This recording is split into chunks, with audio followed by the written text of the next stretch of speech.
കിടന്ന് പാവാടയുടെ വള്ളി കാണിക്കും. ഞാൻ ചിലപ്പോ പാവാടയുടെ വള്ളി കാണിച്ചിരിക്കും. നിങ്ങൾക്ക് എന്നാന്നേ, നിങ്ങൾ കാണിക്കുന്നതല്ല നല്ലതാണോ? നിങ്ങളുടെ പ്രവൃത്തി നല്ലതാണോ നിങ്ങൾ ചിന്തിക്കുക. എന്നെ ക്രിട്ടിസൈസ് ചെയ്യാൻ വരണ്ട. അങ്ങനെ വ്യൂ കൂടുവാണെങ്കിൽ എന്നെ കൊണ്ട് നിങ്ങളാണ് കഴിയുന്നത്, അല്ല നിങ്ങളെ കൊണ്ട് രേണുസുതി അല്ല കഴിയുന്നത്. ഈ ഒരൊറ്റ ഈ ബ്ലോഗേഴ്സിനെ കൊണ്ട് എന്നെ കുറ്റം പറയുന്ന കാര്യമാണ് പറയുന്നത്. ഇവരെ ഒന്നും കൊണ്ട് രേണുസുതി അല്ല കഴിയുന്നത്, രേണുസുതിയെ കൊണ്ട് നിങ്ങളാ കഴിയുന്നത്. സത്യം. അതെ, അതെ. ഈ കഴിഞ്ഞ ദിവസമാണെങ്കിലും ചേച്ചി ആ ഒരു ഷൂട്ടിന്റെ ഇടയ്ക്കാണെങ്കിലും ഒരു മീഡിയ സെക്ഷൻ, ഓൺലൈൻ മീഡിയയിൽ നിന്ന് തന്നെയുള്ള ഏതോ ഒരാളാണ് പറയുന്നുണ്ടായിരുന്നു, ചേച്ചിയുടെ അനുഗ്രഹം കൊണ്ടാണ് എന്റെ ചാനൽ രക്ഷപ്പെട്ടു പോയി, ചേച്ചിയുടെ തലവെട്ടം കണ്ടു കഴിഞ്ഞാൽ അതിനകത്ത് വ്യൂസാ എന്ന് പറഞ്ഞിട്ട് പറയുന്നത്. അതെ അതെ, ഇങ്ങനെ പറയുന്നുണ്ടായിരുന്നു. ഞാൻ ആ വോയിസ് കേൾക്കുന്നുണ്ടായിരുന്നു.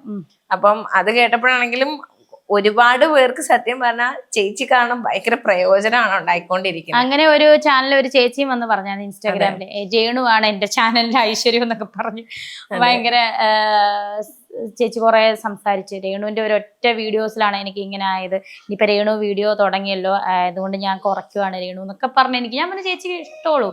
ഞാനിപ്പോ ഒരു യൂട്യൂബ് ചാനൽ തുടങ്ങിയത് തന്നെ എന്റെ വീഡിയോസ് ആരും ഇടണ്ടെന്ന് ഞാൻ പറയുന്നില്ല. ഒരുപാട് പേര് എന്റെ വീഡിയോസ് ഇട്ടിട്ട് ഒരുപാട് നല്ല ചാനലുകളുണ്ട് കേട്ടോ. എന്റെ വീഡിയോസ് റീൽസ് ഇട്ടിട്ട് നല്ല രീതിയിൽ പെർഫോം ചെയ്യിപ്പിക്കുന്ന ഒരുപാട് പേരുണ്ട്, പ്രസന്റേഷൻ ചെയ്യിപ്പിക്കും. അവരോടൊക്കെ ഞാൻ ഇനിയും പറയാം, നിങ്ങൾ ഇനി ഇട്ടോളൂ, എനിക്ക് സന്തോഷമുള്ളൂ. അത് ഞാൻ ചാനൽ തുടങ്ങിയതുകൊണ്ട് നിങ്ങൾ എന്റെ റീൽ ഇടാതൊന്നും ഇരിക്കണ്ട, എനിക്ക് സന്തോഷമുള്ളൂ.